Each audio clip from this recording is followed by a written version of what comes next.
बस आखिरी बात, गुनाहों से छुटकारा पाना है। एक तसव्वुर करो, अल्लाह देख रहा है। अगर इस तसव्वुर के साथ एक गुनाह छोड़ दिया जिंदगी में, एक गुनाह, उसका फायदा क्या है? बस उसी पे बात मुकम्मल। अल्लाह देख रहा है, एक गुनाह छोड़ दिया। एक हदीस है, अल्लामा इब्नुल जौज़ी का तज़किरा हमारे भाई अल्लामा गुफरान साहब बड़े खूबसूरत पैराए में कर रहे थे। लोगों ने लिखा, ये हदीस बड़ी मशहूर है, इसके रावी अब्दुल्ला इब्न उमर है। अब्दुल्ला इब्न उमर कहते हैं ये वाक़या रसूलुल्लाह को इतना पसंद था, हुजूर की पसंद का वाक़या बयान कर रहा हूँ। एक बात इख्तिताम पर, अब पूरी तकरीर याद रहे ना याद रहे, ये एक बात याद रखना, इसको सुनकर याद करके जाना। अब्दुल्ला इब्न उमर कहते हैं हुजूर को ये वाक़या इतना पसंद था कि हुजूर से मैंने छोटी उम्र के बावजूद कम से कम 7 मरतबा सुना, कमोबेश 7, यानी हुजूर से बचपने में 7 बार, तो बड़ी उम्र के साहबा ने कितना सुना होगा। उस वाक़े का मफहूम ये है कि अल्लाह के रसूल अलैहिस्सलाम फरमाते, बनी इसराइल में एक जवान था, उसका नाम किफ्ल था, और किफ्ल को गुनाह की लत पड़ी थी, आदत पड़ी थी, गुनाह में लतपत था वो। मतलब क्या, मफहूम के तौर पे अर्ज कर रहा हूँ, तशरीह के तौर पे, यानी उसका हाल ये होता था कि हर दिन उसके बिस्तर पे कोई नया हुस्न चाहिए था, कोई नई लड़की चाहिए थी। दिन को वो ढूंढता रहता कौन सा नया हुस्न जमाल शबाब मिलेगा, पटा फुसला के लाता, बदी करता, हर गुनाह करता, हर गुनाह। बनी इसराइल में मशहूर था गुनाहगार। एक मर्तबा उसने देखा एक खूबसूरत लड़की आ रही है और उसको कुछ पैसों की ज़रूरत है। वो मोहल्ले के लोगों से मांग रही है, मुझे कुछ कर्ज दे दो, पैसा दे दो, कर्ज दे दो। कोई देता नहीं, कोई मदद नहीं करता। किफ्ल ने सोचा आज ये मजबूर है, लोगों से कर्जा मांग रही है, नहीं दे रहे, आज मैं इसकी मजबूरी का फ़ायदा उठाऊंगा। इतनी बात याद रखना, थोड़ा सा इस पे मेरा थोड़ा तफसीरा सुन लें। मजबूरी इंसान को कहीं तक भी ले जा सकती है। सुनियो मुसलमानों, आज तुम ये रोना रोते हो ना जलसों में, कॉन्फ्रेंसों में, लड़कियां भाग रही है, भाग रही है, भाग रही है। बड़ी माजरत के साथ जिम्मेदार हम हैं। हम किसी बेटी को भागने का शौक नहीं है, हमने बच्चियों को मजबूर किया है। जब तुम बगैर जहेज की शादी नहीं करते, उसके गरीब माँ बाप के पास तुम्हें भीख देने के लिए जहेज की शक्ल में जब पैसे नहीं होते, और वो बच्चियाँ 35-35 साल की उम्र में घर में पड़ी रहती है, तो मजबूरन फिर वो अपने माँ बाप का बोझ हल्का करने के लिए किसी न किसी का हाथ पकड़ के चली जाती है। कितने जालिम हो गए तुम, कितने जालिम हो गए। 1-1 लाख की चादर कब्रों पर, पीर की कब्र पे चढ़ाते हो, और बेटियों के सर की चादरों का ख्याल नहीं करते। मेरे पीर को 1 लाख की चादर रिया के तौर पे चढ़ाने की जरूरत नहीं है। मेरा पीर अगर वाकई अल्लाह को राजी कर चुका है तो उसकी कब्र जन्नत के बागों में से एक बाग है। इससे बेहतर लिबास खुदा ने उसको अता कर दिया। मैं चादर चढ़ाने के लिए मना नहीं कर रहा हूँ, मैं मौरूसी सुन्नी अल्हम्दुलिल्लाह और फ़िक्र रज़ा का हर लम्हा पाबंद हूँ, लेकिन इतना ज़रूर कहता हूँ कि चादर 1 लाख की चढ़ाने की बजाय 100 रुपए की चढ़ा दे, और वो 90,000 और मज़ीद 900 जो रुपये तेरे पास बच गए हैं, उससे किसी गरीब की बेटी की शादी का जहेज का इंतज़ाम अपने पीर के नाम पे कर दे।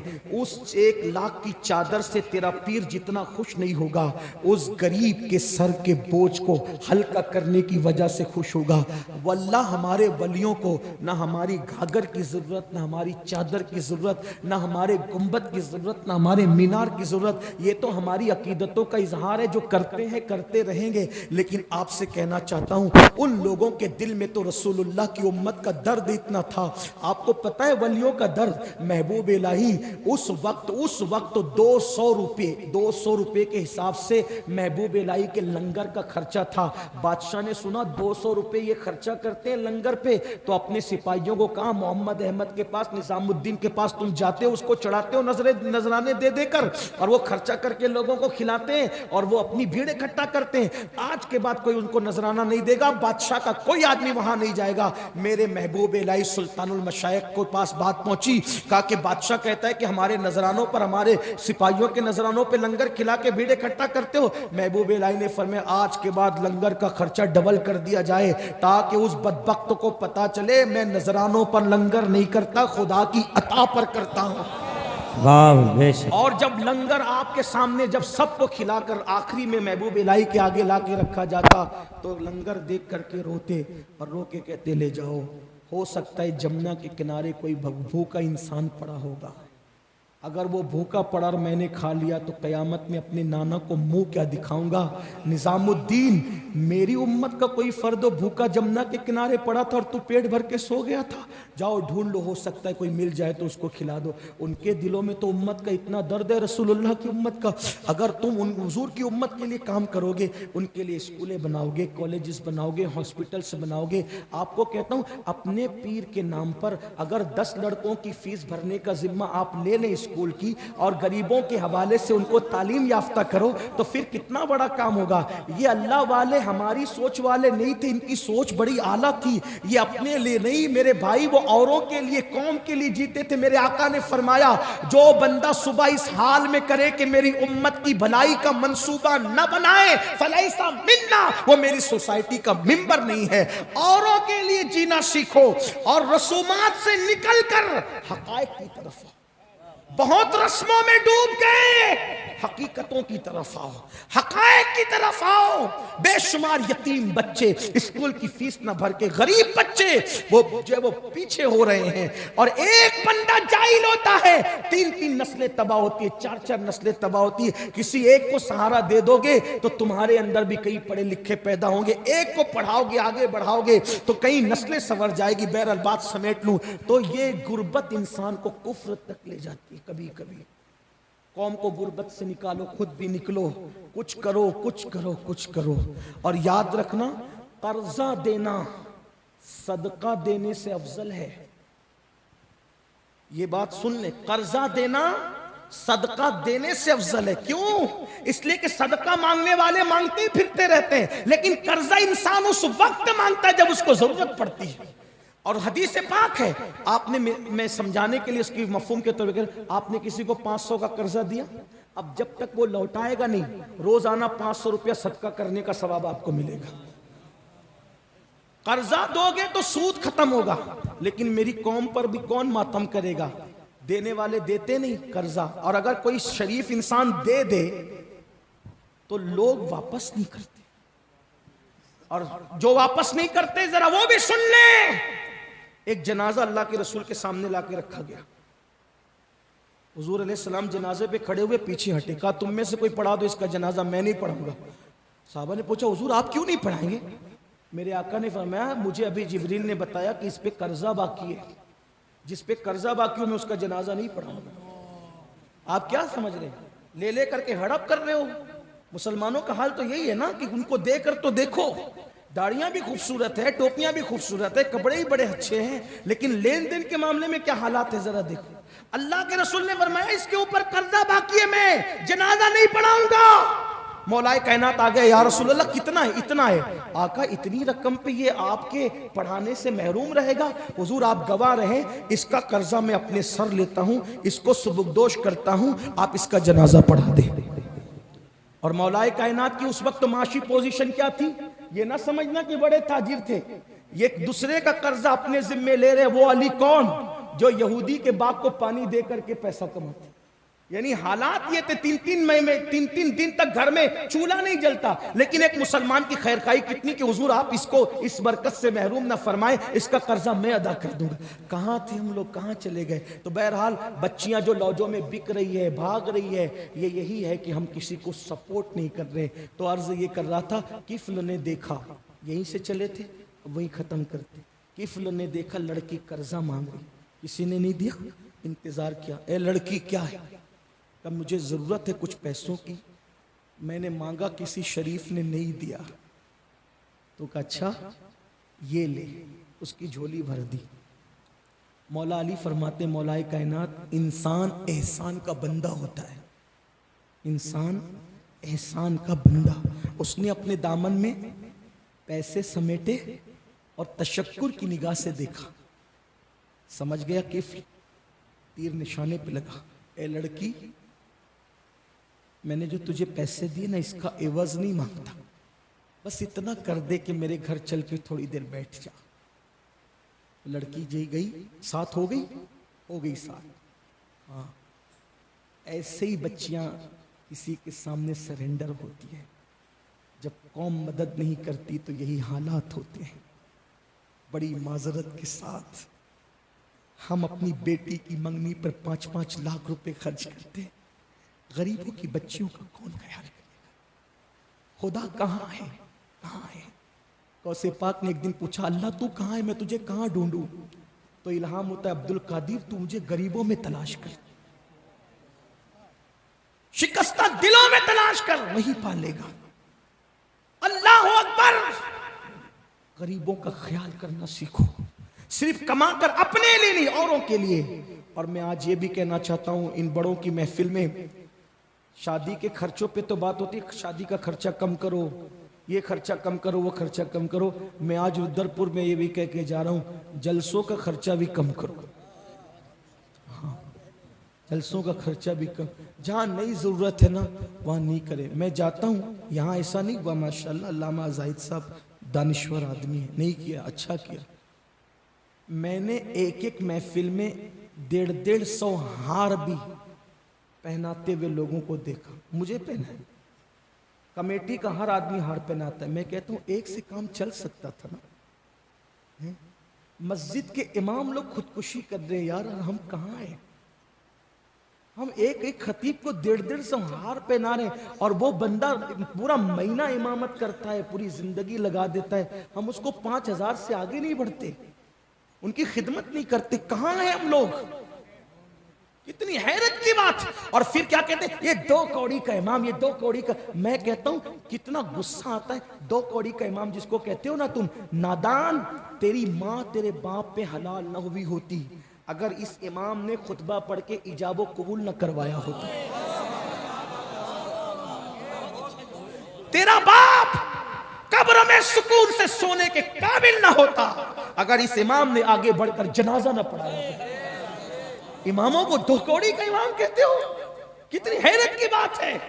बच्चा पैदा हो तो अजान देने यही आएगा, बाप मरेगा तो जनाजा पढ़ाने यही आएगा, निकाह पढ़ाने यही आएगा, और परेशान हो जाओगे किसी ने सहर जादू कर दिया तो तावीज भी यहीं से लेंगे। लेकिन उनकी कदर कितनी कर रहे हो? खुदा के लिए रहम करो।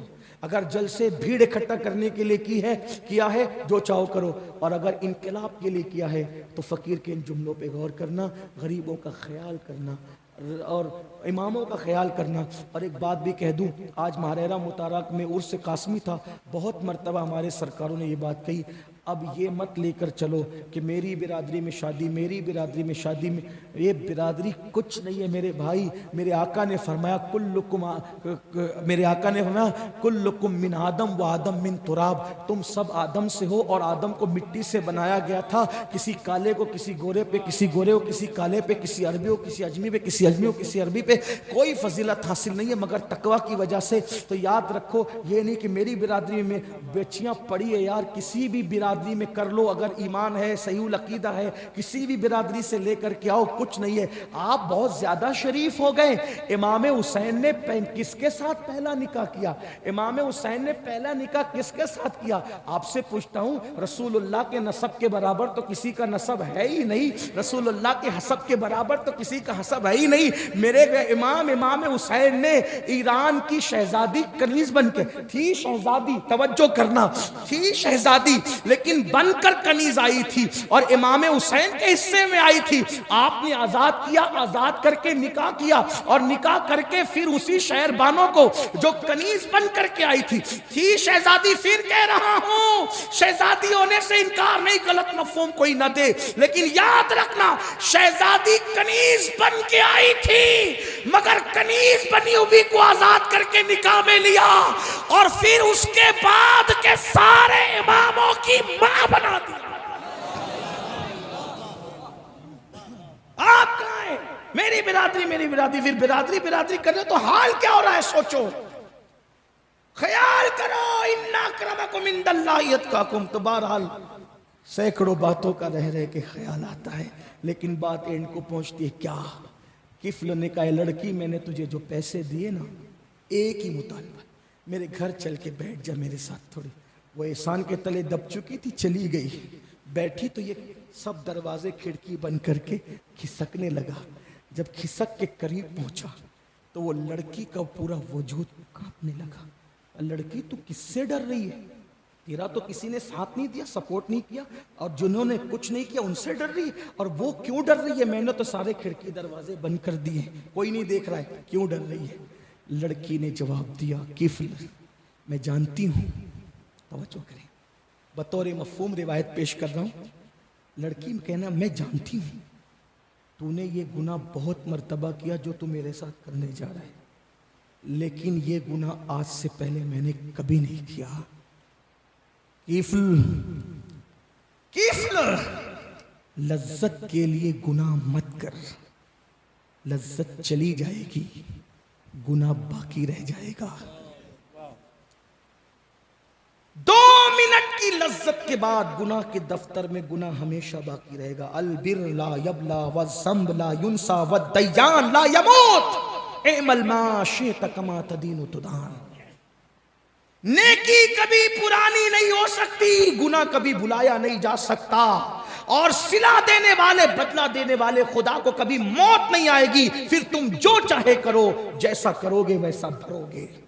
और याद रखना, हर गुनाह की सजा जो करता है उसको मिलती है, कभी माफ होता है, कभी सजा मिलती, कभी नहीं मिलती।